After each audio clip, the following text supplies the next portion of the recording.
Welcome to Paving the Path. I'm your host, Shiva Mirhosseini. People know me as a customer experience champion and a digital executive at Fortune 50 companies. I plan on paving the path in my show with women game changers, thought leaders, and executives touching the entire spectrum of digital transformation in healthcare. Join me in exploring the digital renaissance that's shaping healthcare today and forever, changing the future of wellness, care, and health.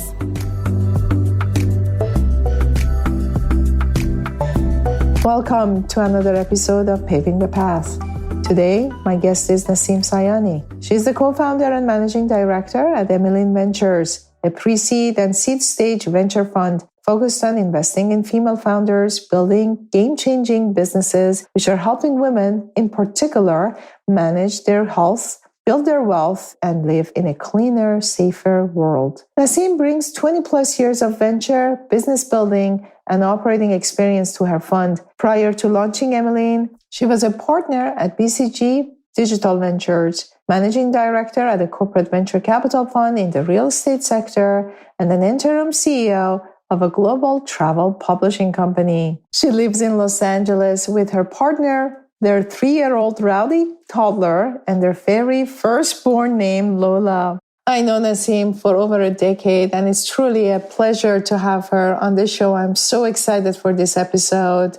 Naseem, here we are. It's great to have you. Thank you so much for making time and joining our show. Welcome. Thank you so much. I'm so excited to be here. It's so nice to see you. And it is true. We've known each other for such a long time. It's great to be doing something like this together. So thank you. Absolutely. I've been watching your career, and I know you as one of the most tenacious, bravest women leaders and leaders in general, my network. So I'm so happy that our paths crossed again today for this very special episode. Maybe to get us started, if you can maybe share with our audience how you ended up being so interested and focused with respect to women's led initiatives. What brings you to this moment right now? Yeah, it's a great question. And it's funny because everything in hindsight looks like it all hooks together very neatly. But, I could tell you 4, 8, 10 years ago, I couldn't have predicted I'd be running a fund right now, but it absolutely makes sense now. So a couple of things. I come from a deep background in management consulting, which is originally where you and I met. And it was all revenue focused, all growth focused. And it was circa 2007 when we first had iPhones in our hands, and clients were asking digital strategy questions and didn't know what the phone was going to do to our everyday experience. And so that very serendipitously led me into just now a 20-year career or more of being in digital. And so I've done a lot of great work in pure digital strategy work. I've done a lot of work in innovation and with incubators. I've led an agency. I've led a startup incubator. I've built businesses. I have raised funding for them. I've done all of those things. And in all of those experiences, as you may be able to relate to, I was always one of 2 or 3 women in the room. Always one of 2 or 3 women of color in the room, and of any kind of color. And so it became a scenario where I was always the face of diversity. I was always pulling the other women, the younger women, up with me, making sure that their careers could be supported the way mine had been. And as I was then getting deeper into startup land, I was applying a lot of skills, a lot of experience to building businesses that didn't have enough women running them. And it wasn't that those women don't exist, is that they were just not in the circles that I was working in. So it became a personal mission to go find them, because the impact I wanted to have was, yes, we can build businesses anywhere, but the ecosystems are built the way they are, the systems are built the way they are. And either those women are not crossing paths with me by way of structures, by way of systems, or they simply don't have the systems and structures around them that they need to then also elevate and also succeed. So I went looking. So I got plugged into a few different networks, started meeting female founders, started kind of digging in as an advisor, making some angel investments.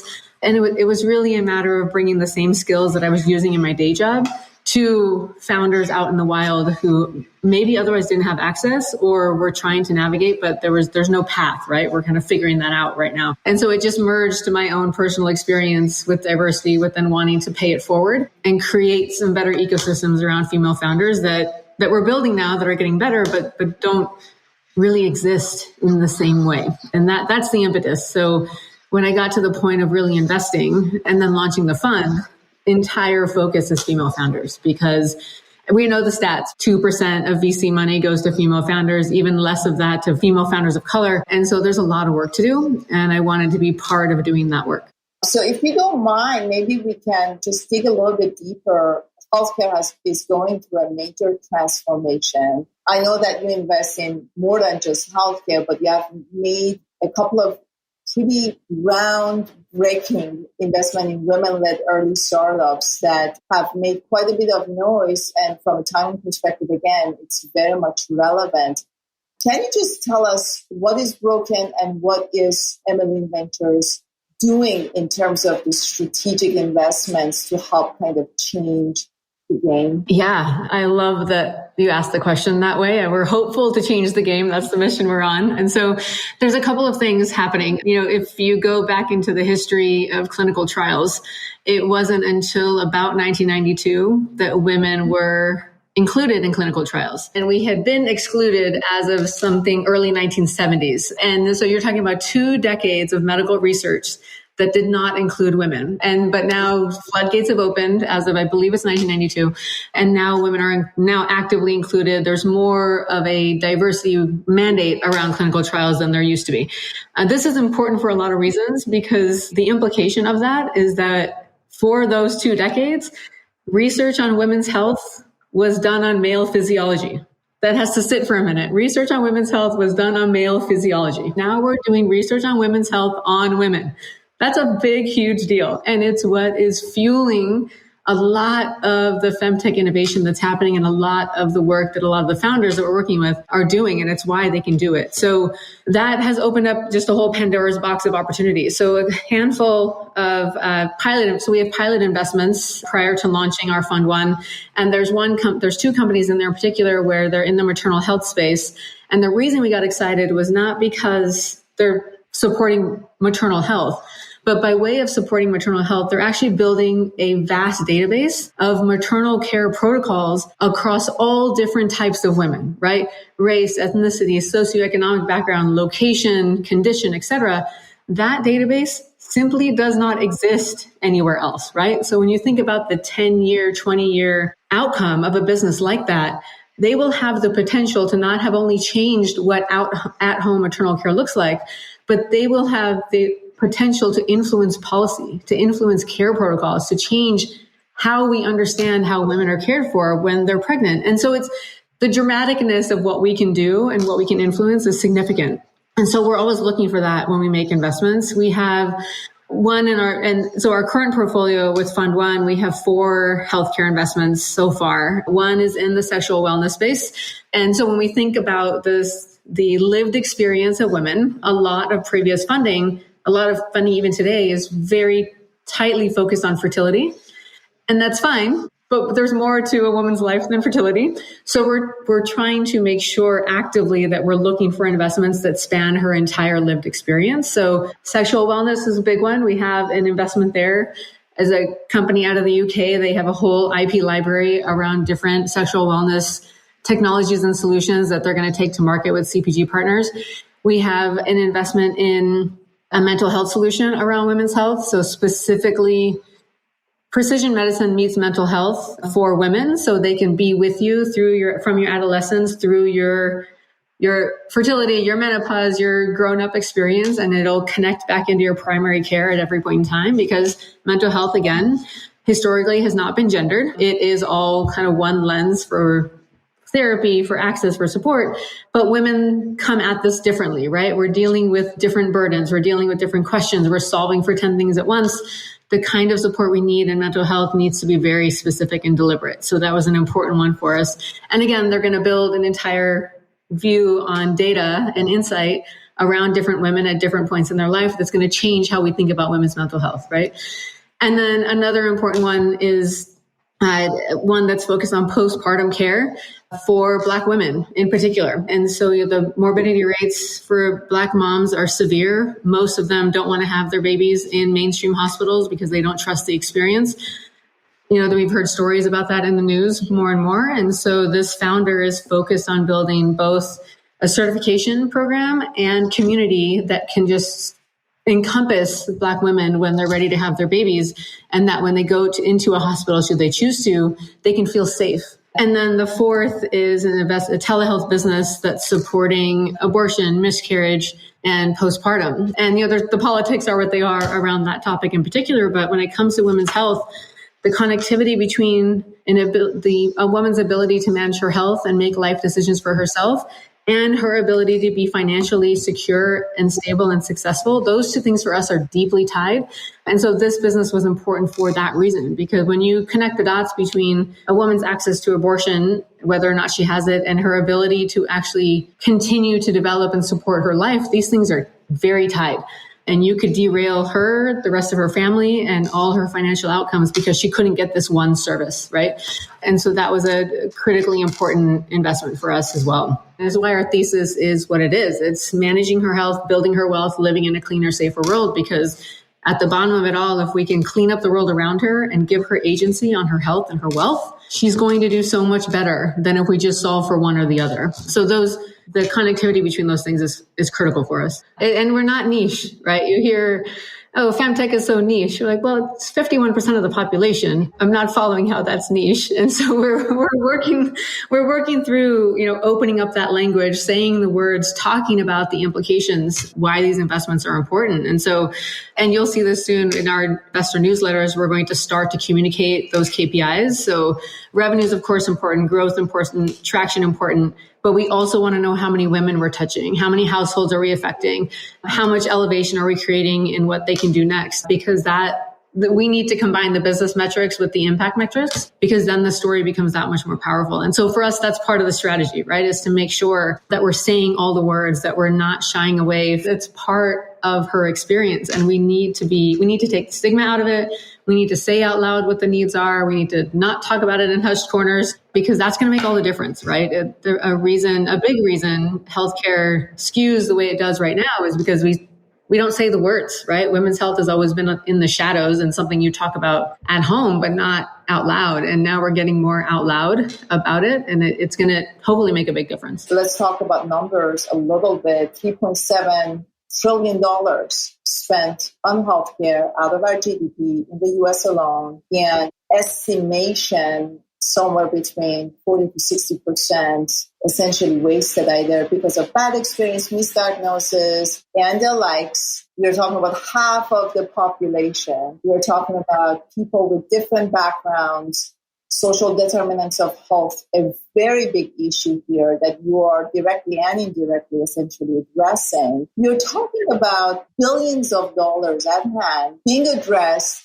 simply because, and this is not just to put the onus on you and the team and those entrepreneurs, but truly giving voice and bringing the data and these new applications to life in a way that it was never addressed before. It's quite phenomenal. I want to switch a little bit because I know that you listen very closely as part of your role to a ton of entrepreneurs, other investors, trends, essentially a job of a venture capitalist. The great news is that healthcare is being transformed, is being disrupted in a major way, in fact, in many, many different ways. When it comes to women's healthcare, what is your hope in the next 1 or 2 years? And what are some of the setbacks that you continue to see as you look at early investment trends? Yeah, it's a good question. So my hope, let's start there. My hope is that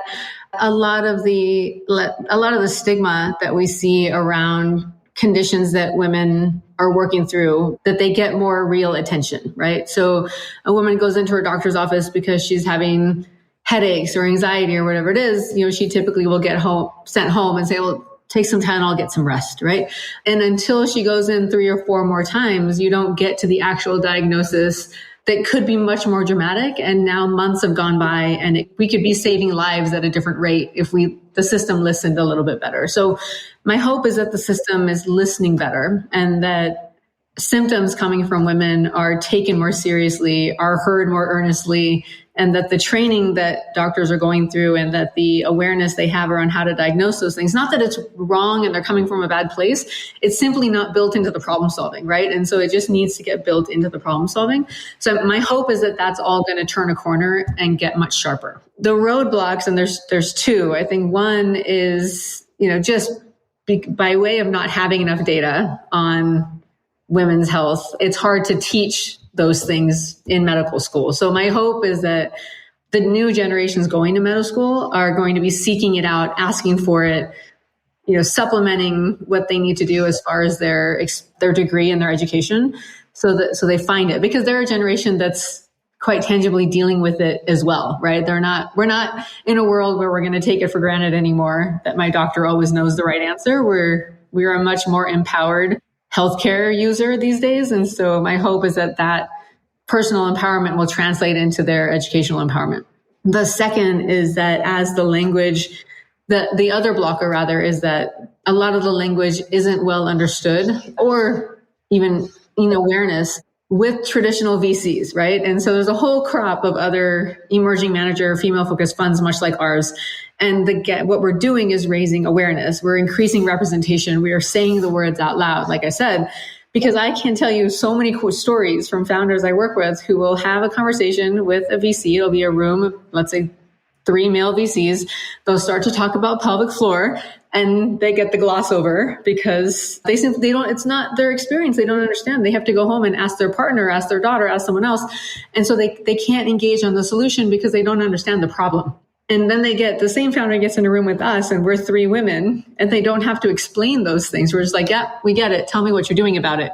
And so the conversation is completely different. So that's a blocker that will shift, but it's going to take more and more funds like ours talking about those investments, raising the capital, being the rallying cry that sits behind this language. And I think if those 2 things happen, and then by way of that, our large traditional VC counterparts are going to start to hear that as well, because this is a whole asset base of companies that's going to be highly valuable, that's going to grow quickly, that has outcomes that are going to be significant. And so if you don't understand language, fine, but you're going to want the exit. So let's get them educated enough that they want to be involved because the business value is there. My God, Naseem. Listen, how fitting to listen to you talking about paving the path, essentially, on this show. Part of what you're doing is not just investment, is public service, raising awareness, educating. And it takes a lot of bravery and stamina to do that. And then Naseem, I know, is the person to truly pave the path. And I mean that wholeheartedly. I know you too long not to go this about you. And so it's you're in good hands, and those investments are in great hands. Speaking of investments, what does the road ahead look like for Emmeline Ventures 6 to 12 months out? So we are in the midst of raising our Fund 1. We are registered as a 503c fund. And I say this because it's important, because the distinction is that I can say out loud that we're fundraising. And I can say out loud, if you're interested in being an investor, please call us. If you're not registered that way, I can't say that. So I'm going to say that out loud. And so we're in the midst of raising our Fund 1. We're raising $10 million. We're racing into it, and we're aiming to have the full fund raised by the end of next year, so the end of 2023. And then we'll be investing that capital over the course of about 3 to 4 years. We're deploying as we're raising, I should say. So we'll have the bulk of the fund probably deployed by the end of a 4-year window. And then we'll be raising Fund 2. So Fund 2 will hopefully be in the 25 to 30 million range. We'll get bigger with each fund that we raise, and fingers crossed we get the traction, the exits, the outcomes out of the Fund 1 that makes Fund 2, Fund 3, that much more possible. But the next 6 to 12 months are double down on fundraising and bring in the capital together. And then also in parallel, I lead all of our deal flow. And so I'm continuously in market, talking to founders, meeting people, and building roster so that we can be investing in things as we go, because there's a lot going on. So we want to make sure that we're building a really smart, really thoughtful, really powerful portfolio. And we're doing that in parallel to raising the capital. Absolutely. It's a very dynamic environment. And I feel like you probably have many more opportunities that you'd like to probably send text to, just because of how fast really the environment is changing. Just curious, Naseem, what other trends are you paying attention to? Yeah, it's a good question. So there's a lot, kind of the parallel trend, and this is more of a financial services trend, is that, and it's what we're looking for when we're investing, is that the financial services sector is starting to catch up to how much disposable income and how much deployment decision making sits with women. And yet all the financial tools in the market are largely built for men. And it's just the nature of how these things were built. And so I'm seeing a lot more solutions that are catered to and built around, rather, the behaviors of female spenders, the behaviors around household spending, the behaviors around, planning for a household rather than planning for an individual. And that's a big difference in how women are typically spending. And it's just innate to the role we play in our families and our communities. And so we're seeing a lot more tools built for that. The other thing that's happening is with crypto being as interesting and as volatile as it is, we're big believers in the change that's going to create for financial systems generally.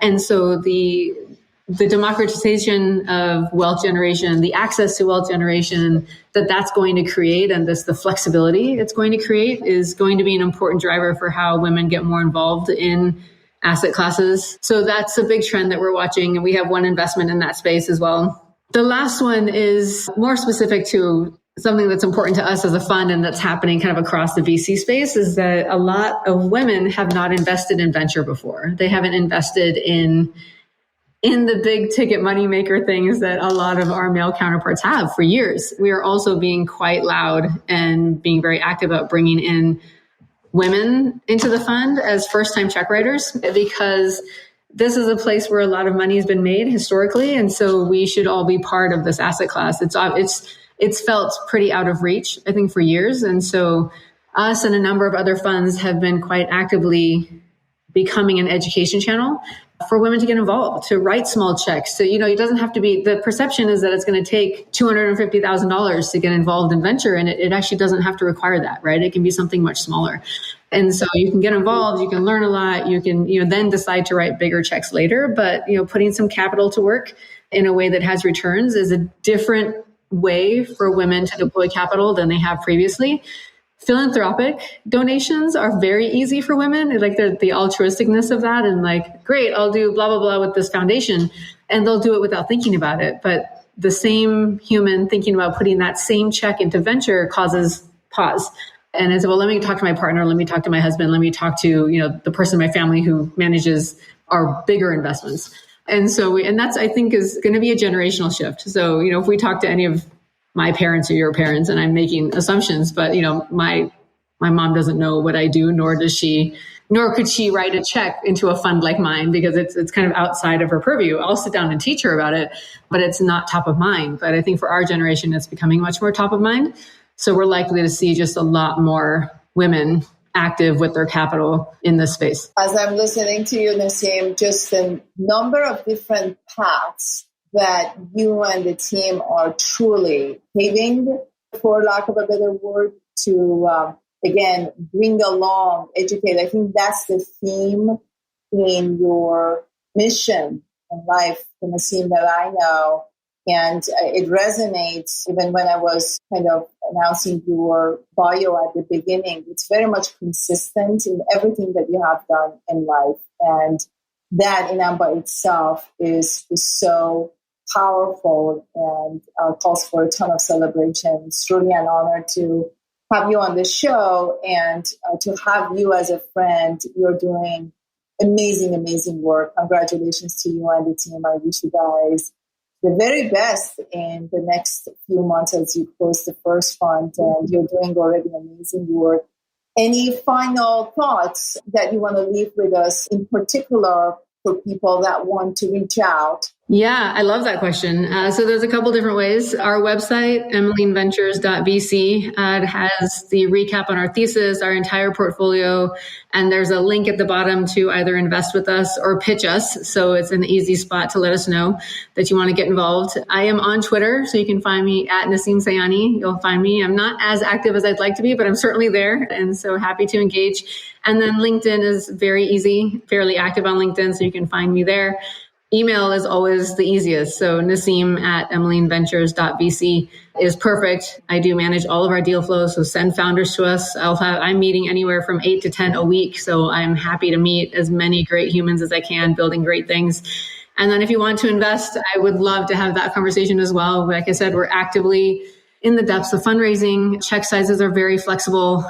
We are working with both individuals like yourself, and we are now getting into the larger family office institutional conversations to get, the bigger chunk of the checks in. So it's all racing. But if you have any interest in learning more, want to ask questions, we're happy for any questions, anything that can help facilitate education to get more people involved. Please let us know and let's talk, because we want to create as much of an open conversation, both around what we're building as a fund and, what it means for the different sectors we're investing in, because we're here to change the world and do some good and make some money. So let's do that all together. Yeah, get in touch with Naseem so you can be part of paving the path for amazing ideas and companies and generational changes that are happening in many directions, but especially also in healthcare.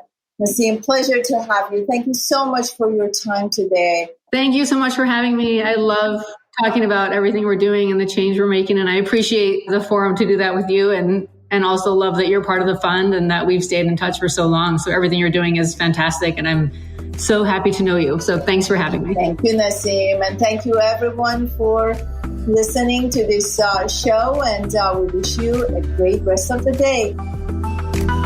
Thanks for tuning in. If you like what you heard, please spread the word. Tell your colleagues to tune in for all the awesomeness, then leave a review on Apple, Spotify, or wherever you listen. This show is produced by Shift Forward Health, the channel for changemakers. Subscribe to Shift Forward Health on your favorite podcast app, and you'll be subscribed to our entire library of shows. See our full lineup at shiftforwardhealth.com. One subscription, all the podcasts you need, and it's all for free. And remember, we might have a lot of work to do in healthcare, but we'll get there faster together. Thanks again.